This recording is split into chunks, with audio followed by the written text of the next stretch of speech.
Hello, I'm Nora and I'm a 35-year-old woman. Today I want to tell you about an experience I had that left me feeling shocked and angry. But before I get into the story, let me tell you about how I came to own my own home.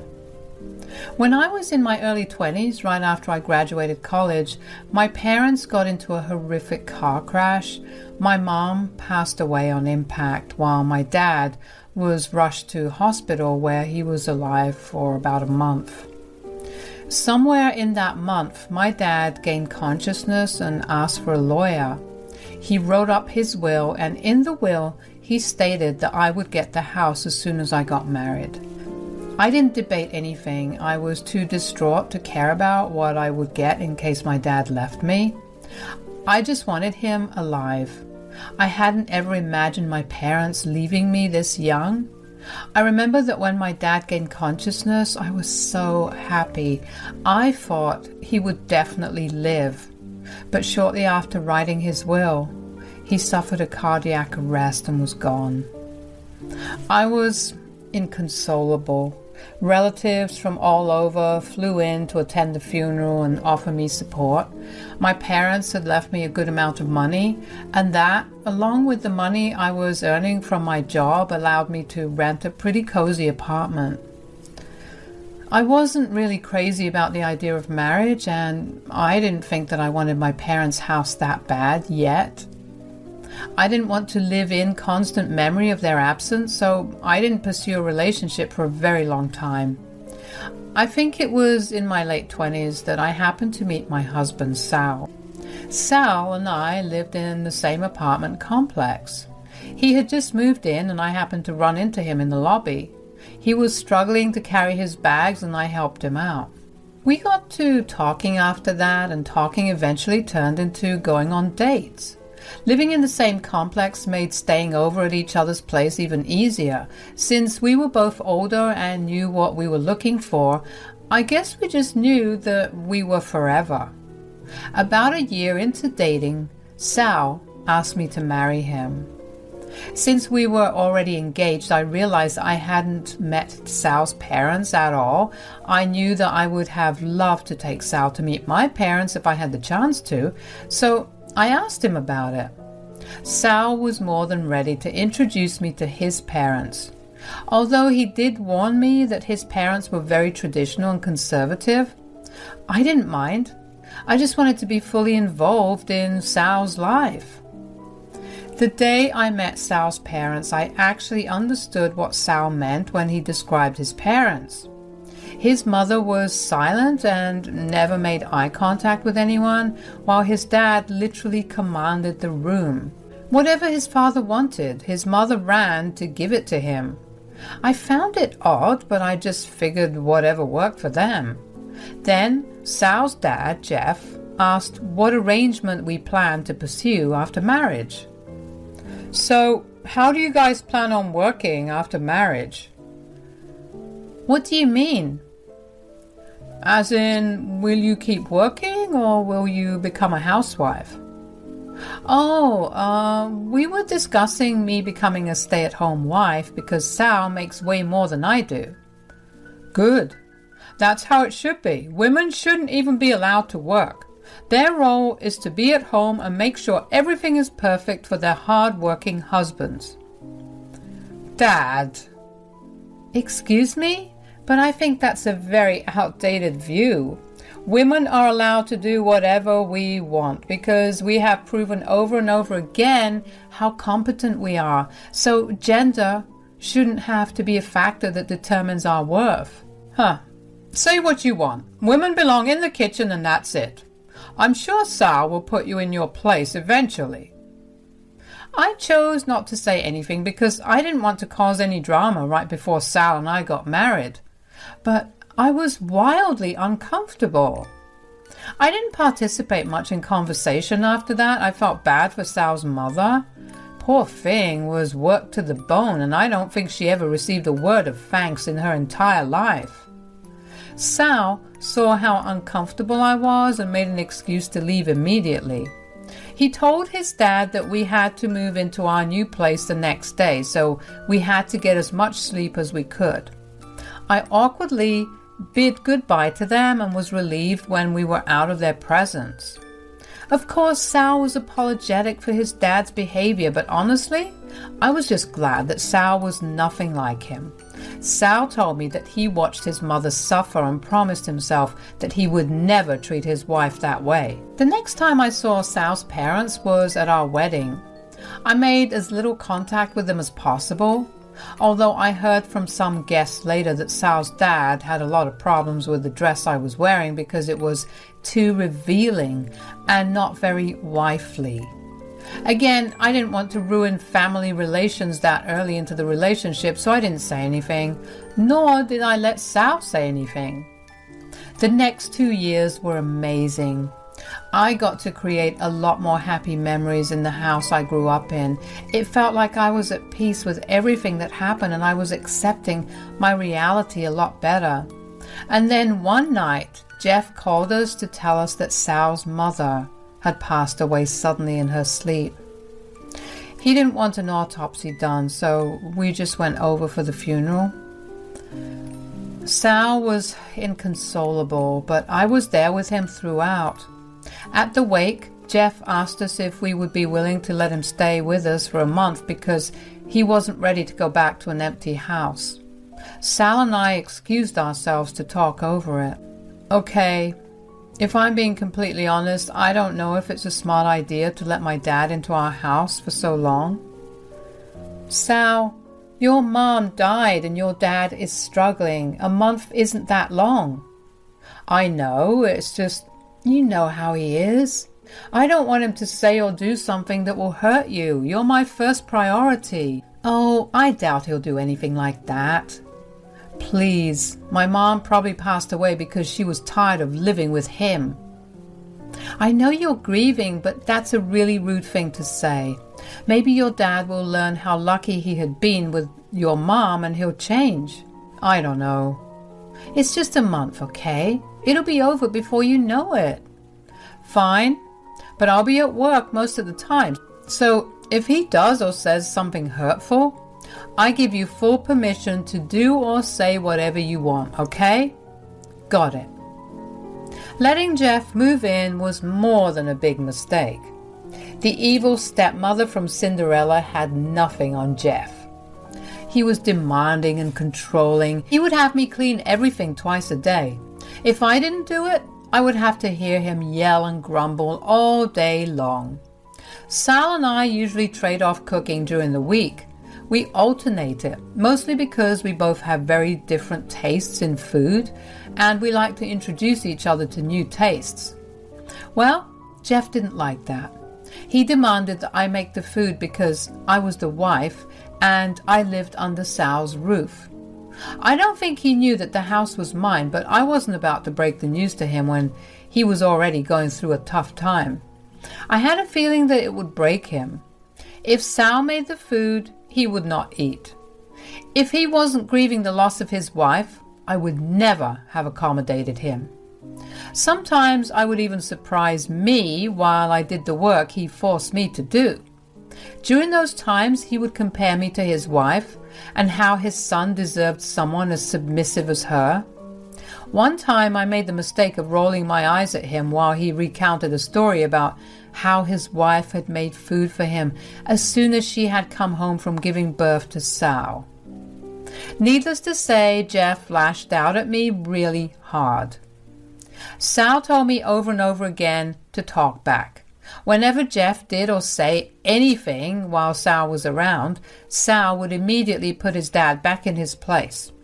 Jeff didn't like that. He thought I had brainwashed his son into believing that he had to do womanly chores.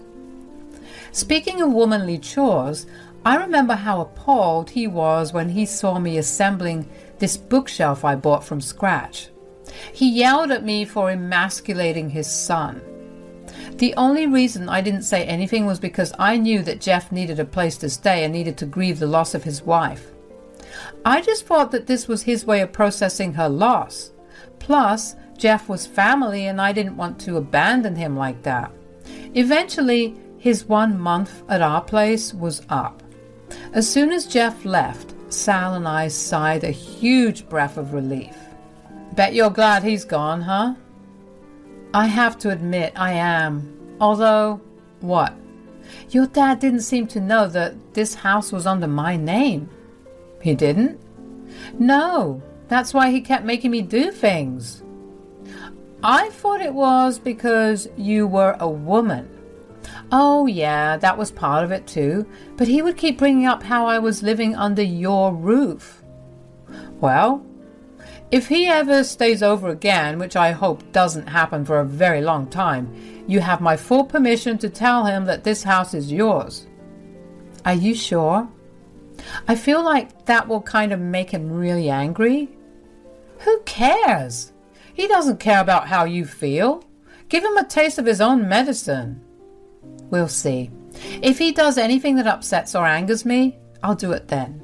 Sal and I enjoyed a blissful year free of Jeff. Sal would call Jeff every once in a while to check up on him, but that was about it. Of course, Jeff would try to ask Sal if I was doing my wifely duties, but Sal would cut him off by making up some excuse about being busy and hanging up the phone.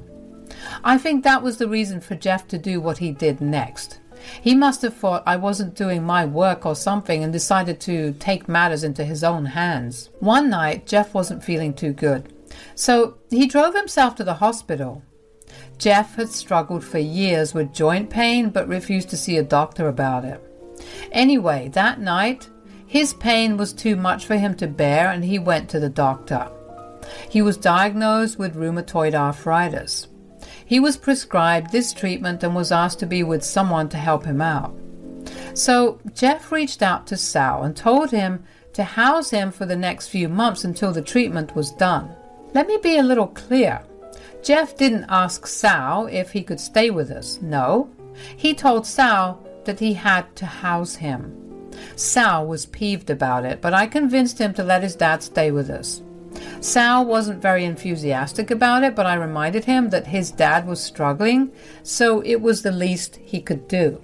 By the next week, we were once again housing Jeff. He arrived at our place in the morning and he barely looked my way. I was the one that opened the door for him and he just walked right by. I tried to pick his bags up, but he just growled at me and asked Sal to pick his bags up. We were annoyed, but this was going to be our life for the next few months, so we had to put up with it. Well, unsurprisingly, Jeff went right back up to his routine from a year ago. He demanded I clean everything and yelled at me for not preparing the house for his arrival.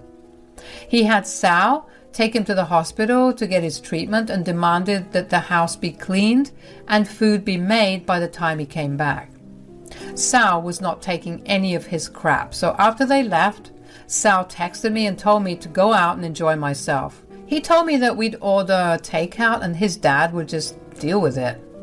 I was happy. I didn't mind. I thought, what would Jeff even do if I didn't do what he asked? Yell? Ha! Like I haven't heard enough. Well, I was kind of wrong. I checked in on some of my friends and asked if any of them were free to grab some lunch. A couple were, so I went out and enjoyed my time. When I got home, Sal and Jeff were back. Sal greeted me with a hug and a kiss. He asked me how my day was and happily listened to me. Jeff, on the other hand, looked furious, but surprisingly, he said nothing. I had to admit I did find that very suspicious, but I let it go because I was happy to not have to listen to him yell at me. That night, when Sal and I were getting ready for bed, Sal confessed to me that he had had a word with his father.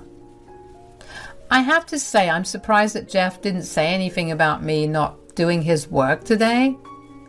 Oh yeah, I spoke to him about it. What did you say? I just told him to watch his mouth or he'd get thrown out of the house. Sal, that's so rude. That's what he said too, but I also told him to be grateful that we're housing him and that it wouldn't kill him to be nicer to you. I can't believe that he actually listened to you. I know, right? Even I couldn't believe it. Well, if this lasts, we'll be able to live in peace. Oh yeah, I hope it does. I had naively thought Jeff had seen the error in his ways. I was actually really happy about it. I was hoping that Jeff and I would be able to build a better relationship now, but that obviously wasn't about to happen. The next morning, Sal and I headed out to do a little grocery shopping. When we returned, we were greeted by Jeff surrounded by my suitcases. Jeff, why do you have my suitcases? How did you even get them? Oh, they were under your bed and I just packed them for you. Excuse me? Son, I've been trying to tell you this for the longest time. You deserve someone better than this lazy woman who's just bumming off of you. She's not bumming off of me. What makes you think she's doing that? Oh, please. She never does any work around the house. She chooses to do all the masculine work instead of cooking you dinner. You have to eat food from out or cook it yourself to not starve. That's not how a good wife works. But I do cook and clean. I just don't do it as frequently as you'd like me to. Besides, Sal isn't a baby. Cooking food every once in a while isn't going to kill him. Son, do you see how she talks to your father? This is why I want you out of my son's house. What makes you think this is your son's house? Of course it is. He's the one that's working his butt off while you sit at home and look pretty. Oh, I agree he works hard, but he does not own this house. I do. Ha, you're lying. You'll really do anything to throw my son under the bus. I'm not lying. Ask Sal yourself. Son, she's not lying. She's had this house before we were even in a relationship. What? Oh, I'm so sorry, Nora. Save it, Jeff. Anyway, we waited those 2 weeks so that the effects of the treatments would kick in. Jeff barely experienced any pain and was actually looking a lot better. So one day, when he approached me to apologize, I finally spoke to him. Nora, please, just hear me out. I'm giving you 2 minutes. Thank you. I just wanted to apologize for the way I behaved. I didn't know that this house was under my name. And if it wasn't, you would never have apologized and you would have actually tried to kick me out of the house, right? Nora, please, I made a mistake. No, Jeff, I made a mistake. I made a mistake of letting you in my home again after the last time and thinking that you would have changed. So I've made a decision. Please don't kick me out. I won't kick you out under one condition. Is this really how you treat family? You set conditions for them to live with you? I don't think you get to lecture me about how to treat family, Jeff. My only condition is that you have to be the one that cleans up the common areas, so that's the kitchen, the dining room, and the living room. For every day that you don't, you have to pay me a day's worth of rent. That's outrageous! You can't expect me to do all that when I'm suffering. If your wife could do it right after giving birth, so can you. You either do it or you get out. Where's my son? I'm sure he'll be against this. Oh no, he's fully on board with this, so good luck. I left Jeff standing there and didn't interact with him again for a while. From what Sal told me, Jeff tried to talk to him about it, but Sal just told him that it was my house and my rules.